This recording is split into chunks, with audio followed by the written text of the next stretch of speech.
அதே மாதிரி சேல்ஸ்னுடைய அந்த மெத்தடாலஜியும் வந்து மாறிடுச்சு. முன்ன வந்து கடைகளில் கிடைக்கிறதோ இல்லை அந்த மாதிரி ஏதோ ஒரு பொருள் யாரோ ஒரு நபர் மூலமாக கிடைக்கிறது அப்படிங்கிறது இல்லாமல் இன்னைக்கு வந்து எல்லா சோஷியல் மீடியாவையும் அவர்கள் வந்து பயன்படுத்தக்கூடிய, அது இன்ஸ்டாகிராமில் எல்லா தளங்களையும் பயன்படுத்துகிறாங்க. ரொம்ப எளிதாக வந்து ரீச் பண்ணிடவும் முடியுது. ஸோ அப்போ அதனால் இந்த பொருட்களை இவர்கள் வந்து தடை செய்யணும் இல்லை வந்து இதை வந்து கண்ட்ரோல் பண்ணணும் அப்படின்னா நம்மளுடைய காவல்துறை இன்னும் கொஞ்சம் அட்வான்ஸ் லெவலில் இருக்க வேண்டிய ஒரு சூழலில் இருக்கிறாங்க.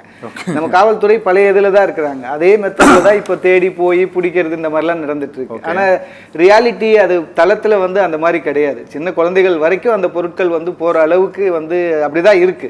இன்னைக்கு சைபர் கிரைமாக இருக்கட்டும், நீங்கள் அதில் கண்ட்ரோல் பண்ணிட முடியுதானா? இல்லை. ஒரு குழந்தை வந்து ஆர்டர் பண்ணி வாங்கிட முடியும், அவங்க வீட்டில இருந்தே ஒரு பொருளை வந்து வாங்க முடியும். ஸோ அந்த சூழலில் தான் இருக்கு.